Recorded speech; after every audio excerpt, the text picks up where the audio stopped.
Hey Neil, how's it going? Hey, how you doing? I'm good. We're gonna get going on another episode of our podcast. We're giving the people what they want here. I know there's been a lot happening and a lot of questions, especially as 2025 has begun quite quickly in the new administration. So I thought we'd jump back on here and dive through some topics together. All right, well, what do you want to talk about? First thing is gold. I love gold. We've had quite a bit of investment meetings and conversations, and that's something that has come up between us. It's actually come up with some of the clients and, people in our networks too, and had some pretty enlightening conversations. Um, how does that sound? Can we dive into Good. No, it's this topic timely. together? Yeah, absolutely timely. It's a weird investment or a weird idea. Uh, I mentioned before many times that gold is the only investment I think I've ever done where I wanted to do poorly. I wanted to go down in price in terms of dollars.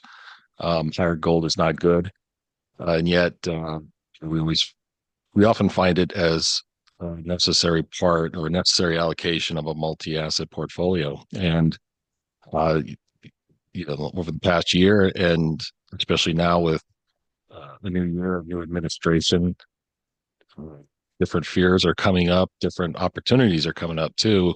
Uh, Gold seems as relevant as ever, and so it's with very mixed emotions. I'm seeing gold go up a lot. It's in bull mode, and in times like this, you wonder if that hedge should be bigger. Yeah, that's great. I think people know gold as a safe haven asset.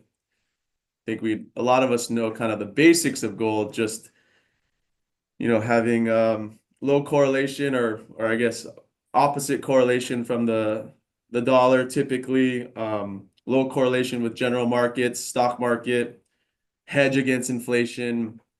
Talk us through a little bit about some of those things, what you've seen, and kind of how we're adapting now in 2025, especially considering in 2024 it was kind of an atypical case where gold was skyrocketing, like you said, full bull mode, also during a bull market. Right. So stocks up, bond interest rates are up. Usually that is what's the worst thing that can happen to gold, right? Because if interest rates go up, you're getting paid more and more to keep it safe in cash and treasury bills, things like that. But we had this weird thing where rates are going up, so longer bond prices are going down again, and yet gold's going up, and so that tells you that's gold in a certifiable bull market, not just the move itself, but how it's moved despite those interest rate headwinds. So maybe the best thing is just give you a couple thoughts on this, and I'll start with the price of gold right now as it is. Let's just look at what it's done. So this is the price of gold. Right now, it's $2,880 and change an ounce. This is over the last year. Over the last year, it's up about almost 50%, about 45%, I think. Um, that's a big gain. Obviously, that's done more than stocks, done uh, more than bonds. Obviously, kind of zoom out 10 years, you can see a you know pretty nice gain. Most of it coming in the last couple of years, but let's go way back. So the end of the last bull market in gold was around 2011. And you got to think about what happened then, right? We had financial crisis. That's over here. We had China. We had a commodities bull market in general. And, gold went from, gosh, what was it back then? Yeah, 400 something dollars an ounce, all the way to 1900 dollars. And then we didn't see it get there until many years later, right? So this is 2011. Started to get back to the old highs only before 3 years ago and change. Started consolidate a bit, and then boom, you see this its next move higher. So gold, like all commodities, they're very much kind of a multi-year cycles. They move in multi-year cycles, um, and you have to ask yourself, like, why is it going up? Obviously, in the last year, uh, this is corresponded with higher interest rates. Um, yeah, there's some other things going on geopolitically, but I also think just a lot of this is Trump, or the specter of Trump, or deglobalization, um, even chaos, even. Um, it You could argue it has a little bit to do with inflation, but if you look back over time, especially in the short to medium term, inflation and gold aren't really correlated. Um, but we do have inflation. I mean, inflation is greater than what has been in years and even decades. Maybe we should take a real brief moment on the inflation picture. So the latest printout has inflation is a little higher than expectations, and so we're running about 3% plus inflation right now, which is it's obviously down from where it was 2 3 years ago at the high, the post COVID or COVID high, um, but still not the 2% that the Fed expects, not the 2% that the market has sort of come to expect will sort of be for forever and ever. Inflation expectations, interestingly enough, haven't moved much, over the last 3 4 years. Um, if you look at the difference between tips and regular treasuries, which is a good market-based approximation of what the market thinks inflation will be, we're sort of in this 2 to 2.5 range, and uh, I think that's optimistic. That obviously, uh, for the markets to say that, and this is what the market expects, the 5 year inflation expectations 5 years from now, which is something the Fed actually really prefers. It kind of tells you what markets are thinking, over a pretty good amount of time. So, if the next if the 5 years starting 5 years from now, if the inflation rate is 2.4% or thereabouts, um, that pretty much tells you what the market thinks inflation wise compared to now, which is lower. They expect inflation to keep coming down and be in that fairly comfortable spot. Um, another sort of another way to show that expectation, low inflation. So the rise in interest rates have really corresponded with a higher real interest rate. So interest rates, if you think about it, there's a component for inflation. There's also a component that's real. So if you expect 2% inflation and bond yields are 4, then half of that bond yield, or 2%, is for inflation, and the other 2% is real gains on top of that. And so we spent a lot of years on more or less zero real interest rates, as the Fed has dropped interest rates and applied monetary stimulus and all that. But we're now actually having real returns in treasuries. This is the 10-year treasury. So if real interest rate for the 10-year treasury is 2%, it means we're getting real gains of 2% a year if inflation is what the market expects, and that's what the market expects right now. So if you want to take the over on that, and certainly you might want to take the over on that bet in terms of inflation, if inflation is a big risk to you, and I'd submit that for virtually all long-term investors, inflation is a principal risk. So if you want to hedge that, uh, inflation protected securities or treasuries do make a lot of sense. Um, but gold has not been a great, if I were to overlay gold with interest rates, take it back, I don't know how many years, it's not a great, it doesn't correlate well. So it's not a great hedge for inflation per se in a reasonable short and medium term. Um, So this why is there that misconception then?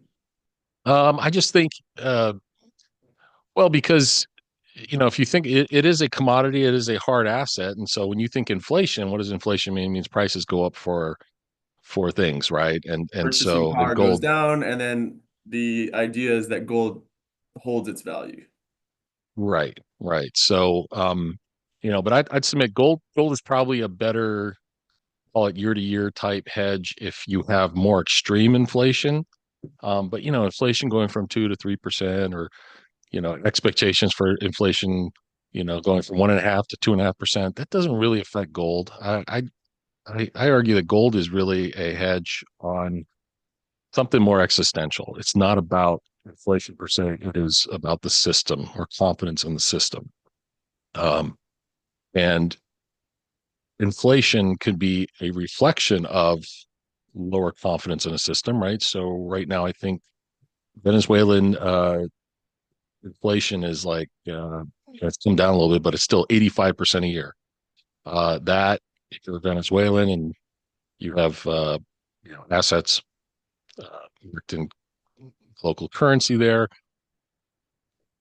then things like gold become um, not just feasible, but maybe necessary, because you have to hedge everything that you have going down in those terms, right? In currency terms. So um, and so yeah, gold becomes that sort of that last option, last haven.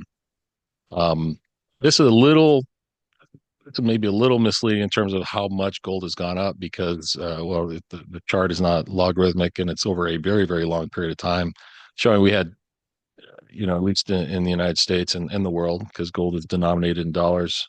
We had sort of a fixed gold price for a long, long time, and then we got off the gold standard, and gold is more or less traded freely. Um, but you sort of look at this huge gain in gold. Um, this gain is actually pretty small compared to gains you've had in things like stocks and um, other assets. But this big leg up is sort of meaningful. So what does it mean? And I think it's the specter of uncertainty and risk. When we're talking tariffs, we're talking a more antagonistic relationship, a more zero sum game relationship with our trading partners and even our allies.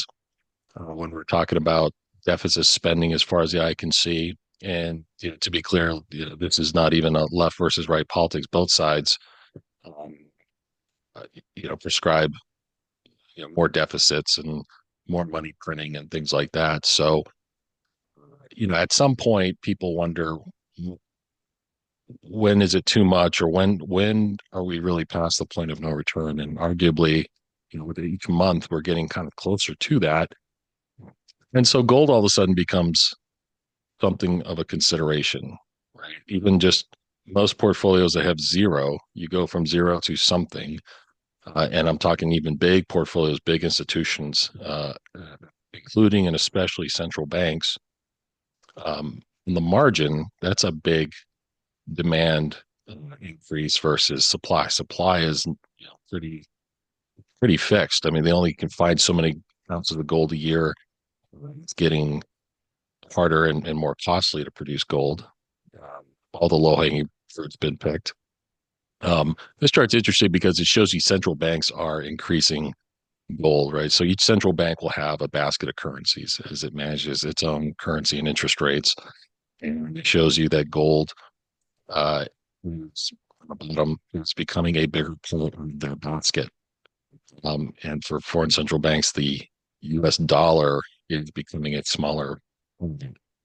Um, and it's pretty much in lockstep. So it's not like central banks are dropping the dollar for other currencies. Currencies, yeah. Looks like they're dropping it for gold.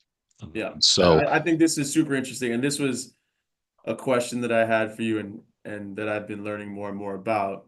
And we've been reading about too, if you're paying attention to any of the news surrounding gold, is central banks boosting their gold reserves, especially China.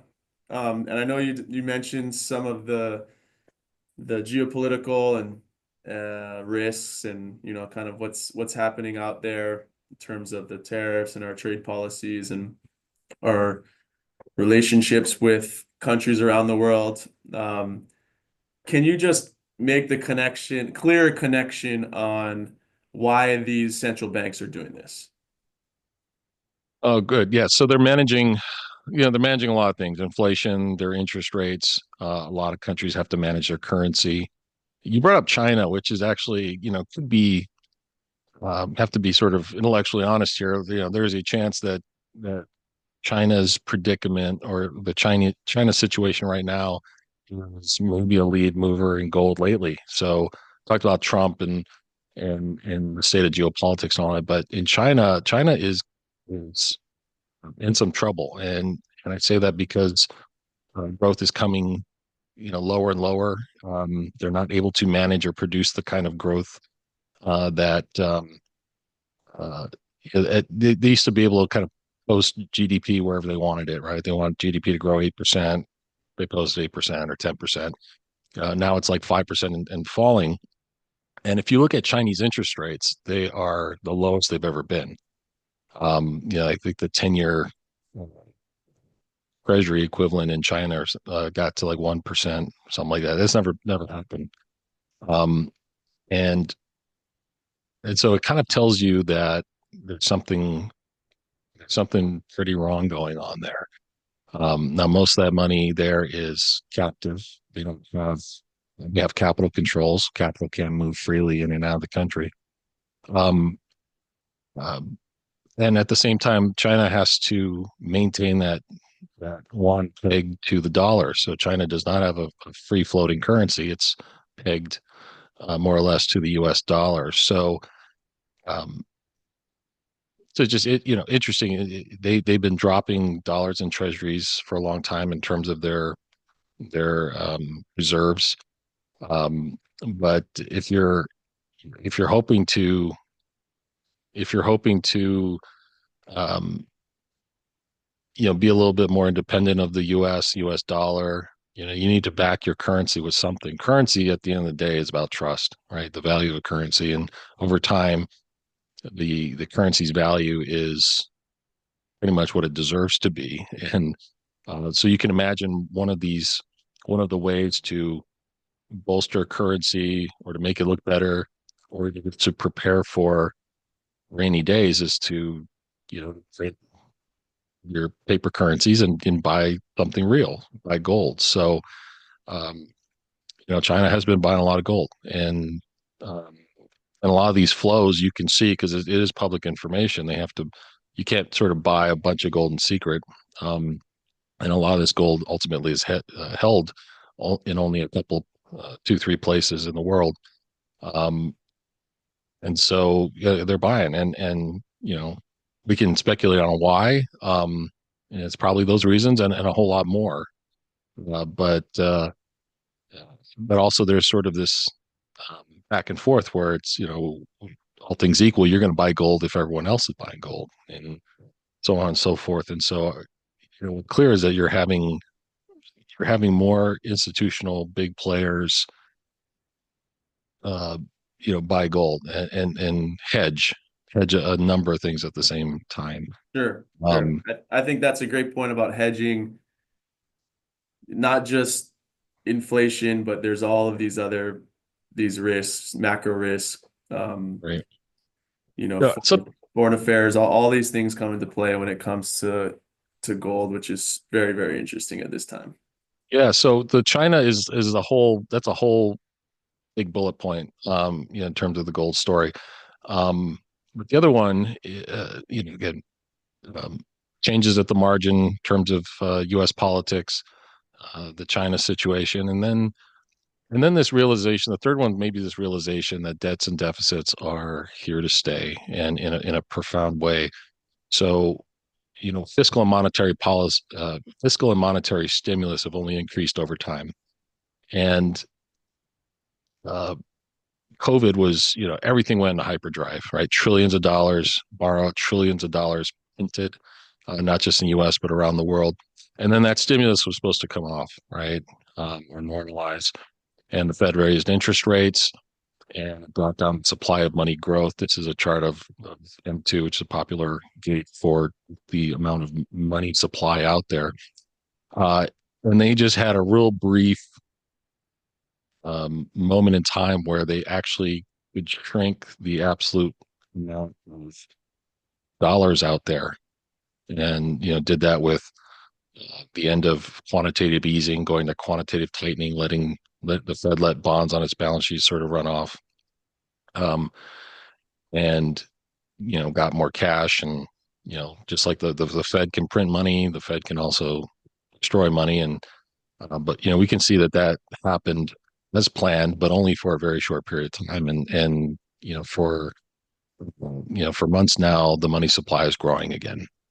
And so we're talking about not a lot of growth percentage wise, but we're talking about growth on top of what was previously a really, really high spike in money supply. So all things equal, you're sort of sitting there wondering, wow, we this sort of punctuated increase in money that was supposed to kind of come down and normalize, and it has to do that to kind of cure the inflation issue.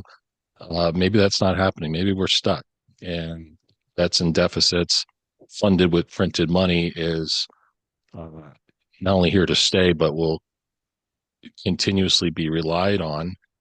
And um, again, and that's fine, and that works unless you have inflation. And so inflation, another way to look at inflation as something that is worth looking at, is worth hedging, or I should say currency devaluation is worth looking at, worth hedging. And um, hard hard to hedge that with billions and trillions of dollars sloshing around. It's really hard to, you can't buy coffee beans with trillions of dollars. You can't buy soy or corn or tin, lead. The gold is something very valuable, very expensive per unit of measure, like an ounce. So the gold, and it's time tested, 2,000 years of I was just evidence gonna of. say that there's also a historical affinity for it too, and use for it. Right. One thing I wanted to just kind of finish up, I know we're talking a lot of things regarding gold and currencies, but you know, traditionally it's been thought of as gold being having an inverse relationship, like I mentioned at the beginning, inverse relationship with the US dollar.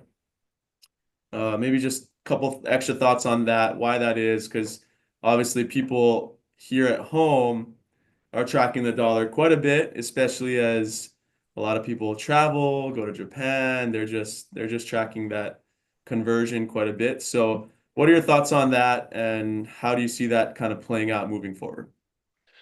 A good question. So yes, a weak dollar uh, has been good for gold, and that's really just because gold is priced in dollars, right, worldwide. So if the dollar weakens, it means gold is cheaper than any other currency, and when something's cheaper, it gets consumed more. That's the textbook answer. But maybe also another commentary on that gold being in a bull market, because just like interest rates have gone up and gold has still gone up, even though it's not supposed to most times. Same thing with the dollar. The dollar's been rip roaring and gold's been Exactly. going up. They're Yeah. going up simultaneously. So it tells you, it puts an extra emphasis on the case for gold. And maybe even another reason to stay with gold as a hedge, because the dollar is, I mean, it's to say it's strong is an understatement historically. I mean, the dollar is strong, and maybe even more so, expectations for the dollar and bullish dollar bets from hedge funds, from institutions, governments even, has never been higher. Yeah. So the world is on this very, very pro dollar kick. If that eases, I can see an environment where the dollar weakens, if only because the U.S. government's position now is weak dollar. Um, Anybody who's for tariffs also wants a weaker currency. You can see that dollar going down and gold continuing to go up, because yeah, just naturally they have that relationship. So it can make a bull market in gold go for many years, which, as I mentioned at the beginning, gold typically moves in multi-year cycles. So after a decade or so of nothingness in terms of the gold movement, it's now got another leg up, and that leg up can continue for years. Again, I hope it doesn't. It's not good commentary on the world when gold goes up, but yeah, weak dollar, possible weak dollar could be more fuel to the fire. Super interesting. I think that's some really great insight into kind of why we've seen some atypical movements from gold and where it can continue to go in the near future. Okay, so how do we play it? And also, real quick, super interesting commentaries on our own currency and dollar and the potential weakening of that moving forward which might not be the common, I guess, perception around town in terms of what's going on with the economy. And so that'll be a topic for another day. But let's stick on the gold conversation real quick and wrap up. How do we play it going forward? Um, so this is maybe where I have sort of stronger opinions. I think gold as an asset class, if you have it or if there's a case for it, even a small amount, I think it's just done with real thing, gold. Um, that means gold bars or gold coins. Uh, if you kind of take it to its extreme, gold should be physically held. I don't think we're there yet. So it's not one of those things where you have complete societal breakdown and yeah, you only have what you can carry on you. And certainly there are a lot of historical examples when that was the only investment thing you could do, for some survival. Um, so the next best thing, and maybe this is a better thing if there's any chance that it makes sense to lessen or get rid of that hedge at some point in the future. And it's the whole gold bars sort of be a proxy through these ETFs that we use. So popular, the two biggest ones are ticker symbol GLD, ticker symbol IAU. And those ETFs are really just receipts for ownership of gold bars that are sitting in big vaults. And so um, there's probably there are a lot more economical way to buy. Spreads aren't there the same way that there are spreads with physical gold and especially coins. Um, but it's the real thing. That is the way to play gold. If you want gold, buy gold. A lot of people will try to do it through miners or stocks of gold companies. Um, the thing is that, well, two things. One is performance of the miners has been terrible compared to gold itself, which is Has not aligned with gold it's not itself. aligned. And so it's like you want gold exposure and gold goes up and these miners often go down. Is that just because of the costs associated with mining the gold? It comes with the costs, it comes with the risks, right? So think about this. You're a mine operator. You need to make money in gold, you need to actually have it. So you need good mines. You need to extract it with a fair margin or at least at a significantly low price or sufficiently low price. Um, and you just don't have that. So gold is, like I said earlier, it's getting more expensive to find, to mine. Um, these are operators, these are businesses, and so there are other things like if gold goes up, you often don't even get the leverage play on it that people expect because why they're hedging gold because they're worried about having enough money to invest in finding gold or digging up gold next year. Um, so the gold extraction process itself is, I mean, that's a whole fascinating thing, just how they do that. You know, uh, the amounts of machines and water and acids because these things are leached out of Mm. rock. It's not like they're finding nuggets.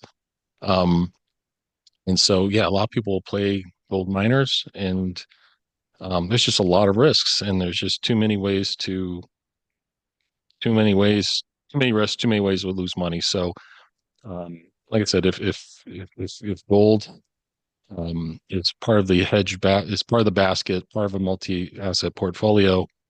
And you're not totally in the weeds on gold and who's doing what and what mines are great. Just buy the Just gold. buy the gold. Yeah. Great. All right, Neil. Well, thanks for the time. Thanks everyone for listening and tuning in, and we'll get back to you with some more fun topics. Take care.